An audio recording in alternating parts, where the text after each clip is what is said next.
Welcome. Today, I want to talk to you about something that sounds complicated, but is actually built on a very simple idea: a promise. Let me start with a story. Imagine this. You are walking past a house. You really like this house. It's beautiful, good neighborhood, feels like something you might want to buy one day. But you're not ready today. You don't have the money yet. And you're not sure if you truly want it. You just don't want to lose the opportunity. So you go to the owner and say, "Can I pay you a small amount today so that I have the right to buy this house later at a fixed price?" The owner thinks about it and says, "Yes, pay me $1,000 today, and I will give you the right to buy this house for $300,000 anytime in the next 3 months." Now pause. You did not buy the house. You only bought the right to buy it. You can use that right, or you can ignore it. That simple idea is exactly what an option is. It gives you a right, but not an obligation. You get to choose, and that choice is what makes options so powerful. Today, we are going to understand options, not as formulas, not as complicated graphs, but as real decisions people make, step by step, very simply. By the end of this lecture, you will be able to explain options to someone who has never taken a finance class. Now, let's take that same idea and move it into the stock market. Instead of a house, imagine a stock. Let's say Apple stock. Right now, Apple is trading at $100 per share. You look at it and think, "I believe this stock might go up." But again, you are not fully ready to buy the stock. Maybe you don't want to invest $100 yet. Maybe you are unsure, but you don't want to miss the opportunity. So instead of buying the stock, you do something different. You buy an option. What does that mean? It means you pay a small amount of money today for the right to buy that stock later at a fixed price. Let's make it concrete. You pay $5 today, and in return, you get the right to buy Apple stock for $100 anytime in the next 3 months. Again, pause. You did not buy the stock. You only bought the right to buy it. If the stock goes up, you can use that right. If the stock does not go up, you can walk away. Nothing forces you to buy. An option gives you a choice, not a commitment. Now think about that. Instead of risking $100, you are risking only $5. You are paying for flexibility. You are paying for the opportunity. And that idea is the foundation of all options. We are now ready to start naming the parts of this contract. Now that we understand the idea, let's give names to the pieces. Because every option has a few key parts, and once you know these, everything becomes much clearer. Let's go back to our example. Apple stock is at $100. You paid $5 for the right to buy it at $100 within the next 3 months. Now let's name each part. First, the price you agreed to buy the stock at, that $100. This is called the strike price. It is simply the fixed price written in the contract, nothing more. Second, the 3 months. This is called the maturity or the expiration date. This tells you how long your right lasts. After that date, your option disappears. It expires. Third, the $5 you paid. This is called the option price, or sometimes the premium. This is what you pay to get the right. Think of it like a fee. You are paying for flexibility. Now pause and connect this. Strike price is the price you may buy at. Maturity is how long you have to decide. Option price is the cost for that flexibility. Is what you pay for that opportunity. That's it. 3 pieces. Very simple. And every option, no matter how complicated it looks, is built from these same 3 ideas. Now that we have the language, we can start talking about different types of options. Now let's talk about the first type of option, a call option. Do not worry about the name. Focus on the idea. A call option simply means this: you have the right to buy something. That's it. A call option gives you the right to buy a stock at a fixed price within a certain time. Let's go back to Apple. Stock price today, $100. You buy a call option. Strike price, $100. Maturity, 3 months. Option price, $5. What does this give you? It gives you the right to buy Apple for $100 anytime in the next 3 months.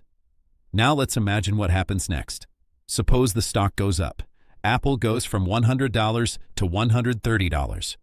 Now think, you have the right to buy at $100, but the market price is $130. That is a very good position to be in. You can use your option, buy at $100 while everyone else is paying $130. That difference is where the value comes from. Now let's look at the other side. What if the stock does not go up? What if it stays at $100 or falls to $90? Then your option is not useful. You would not buy at $100 if the market is offering $90. So what do? You walk away. You let the option expire. Your loss is only the $5 you paid. That's very important. A call option is a bet that the price will go up, but with limited downside. You can only lose what you paid, but your upside can grow if the stock rises. And that simple idea is what a call option is all about. Now let's slow this down and really understand what it means to buy a call option, because this is where many students get confused. When you buy a call option, you are not buying the stock. You are buying a decision. You are buying the right to decide later. Think about that. You are paying $5 today to give yourself a future choice. That choice is simple.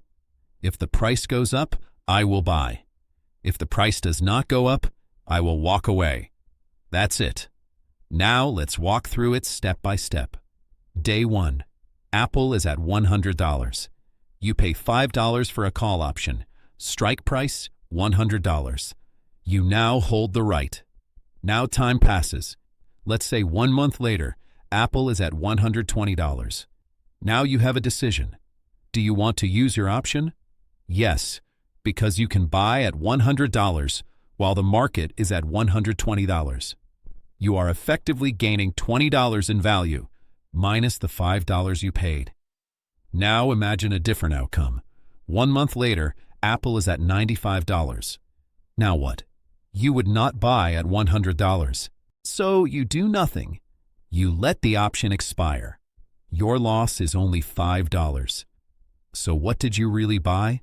You bought asymmetry, limited downside, but meaningful upside potential. You controlled a $100 stock with only $5. That's the key insight. Buying a call option is about paying a small amount for the possibility of benefiting from a price increase without taking the full risk of owning the stock. And that is why investors use call options. Now let's look at the second type of option, a put option. Again, do not worry about the name. Focus on the idea. A put option gives you the right to sell something. That's it. A call option was about buying. A put option is about selling. Let's go back to Apple. Stock price today, $100. Now instead of expecting the price to go up, you are worried it might go down. So what do? You buy a put option. Let's say strike price, $100. Maturity, 3 months. Option price, $5. What does this give you? It gives you the right to sell Apple for $100 anytime in the next 3 months. Now imagine what happens next. Suppose the stock falls. Apple goes from $100 to $70. Now think, you have the right to sell at $100, but the market price is $70. That is a very valuable position. You can sell at $100 while everyone else is selling at $70. That difference is where the value comes from. Now look at the other side. What if the stock doesn't fall? What if it stays at $100 or rises to $120?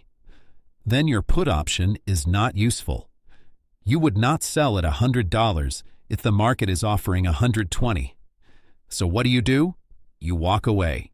You let the option expire. Your loss is only the $5 you paid. So a put option is a bet that the price will go down. With limited downside, you can only lose what you paid. But if the stock falls, your option becomes more valuable.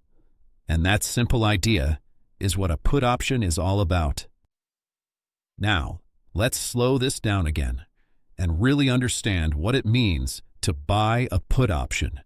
Because just like with call options, this is about a decision, not an obligation. When you buy a put option, you are buying the right to decide later. If the price falls, I will sell. If the price does not fall, I will walk away. That's it. Let's walk through it step by step. Day 1. Apple is at $100. You pay $5 to buy a put option. Strike price, $100. Now you hold the right to sell at $100. Time passes. Let's say 1 month later, Apple is at $70. Now think, do you want to use your option? Yes, because you can sell at $100 while the market is at $70. That difference is where your gain comes from. Now imagine a different outcome. 1 month later, Apple is at $115. Now what? You would not sell at $100. That would make no sense. So you do nothing. You let the option expire. Your loss is only $5. So what did you really buy? You bought insurance. You paid a small amount to protect yourself from a large drop in price. That's the key insight. Buying a put option is about protecting against downside risk or benefiting from falling prices without taking unlimited risk. You control the decision. You control the risk, and that is why put options are so powerful. Let's step back and put everything together. An option is a simple idea. It is a contract that gives you a right, but not an obligation. You are buying a choice, not a commitment. When you buy an option, you pay a small amount today for flexibility tomorrow. We learned that every option has 3 key parts: the strike price, the price you can buy or sell at, the maturity, how long you have to decide, and the option price, what you pay for that right. Then we saw 2 types of options. A call option gives you the right to buy. You use it when you believe prices will go up. A put option gives you the right to sell. You use it when you believe prices may fall or when you want protection. And in both cases, you are not forced to act. You choose. If it helps you, you use the option. If it does not, you walk away. That is the beauty of options. Limited downside, but meaningful opportunity. So the next time you hear the word option, do not think of something complicated. Think of a simple idea, a right, a choice, a decision. That's it. Thank you for being here. I'll see you in the next lecture.